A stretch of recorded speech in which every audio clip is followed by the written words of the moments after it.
Eagle and the Jackdaw. An eagle, flying down from his eyrie on a lofty rock, seized upon a lamb and carried him aloft in his talons. A jackdaw, who witnessed the capture of the lamb, was stirred with envy, and determined to emulate the strength and flight of the eagle.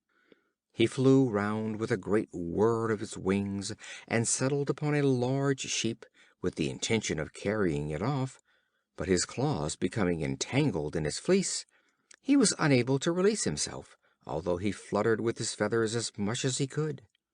The shepherd, seeing what had happened, ran up and caught him. He at once clipped his wings, and, taking him home at night, gave him to his children. We should not permit our ambition to lead us beyond the limits of our power. The Three Tradesmen.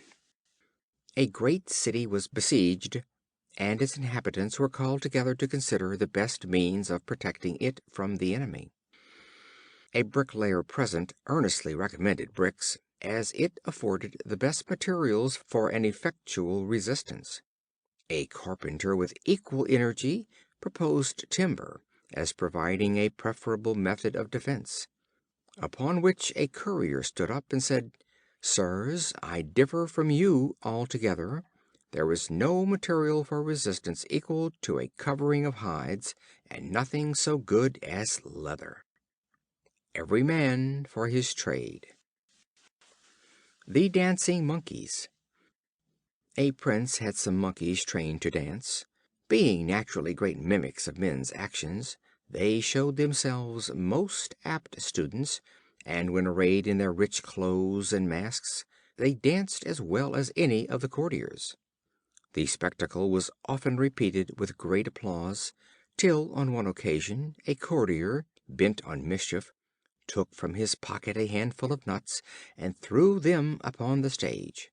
The monkeys, at the sight of the nuts, forgot their dancing, and became, as indeed they were, monkeys instead of actors, and pulling off their masks and tearing their robes, they fought with one another for the nuts. The dancing spectacle thus came to an end, amid the laughter and ridicule of the audience.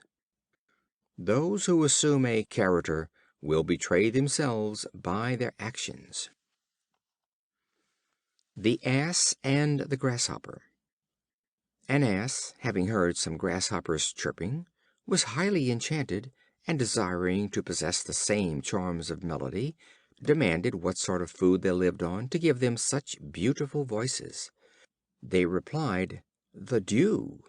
The Ass resolved that he would live only on dew, and in a short time died of hunger. Where one may live, another may starve. The Ass in the Lion Skin. An Ass, having put on the lion skin, roamed about in the forest, and amused himself by frightening all the foolish animals he met with in his wanderings. At last, meeting a Fox, he tried to frighten him also, but the Fox no sooner heard the sound of his voice than he exclaimed, "I might possibly have been frightened myself, if I had not heard your bray." No disguise will hide one's true character. The Boy Bathing. A boy, bathing in a river, was in danger of being drowned. He called out to a traveler passing by for help. The traveler, instead of holding out a helping hand, stood up unconcernedly, and scolded the boy for his imprudence. "Oh, sir," cried the youth, "pray help me now, and scold me afterwards." Counsel without help is useless. The Cock and the Fox.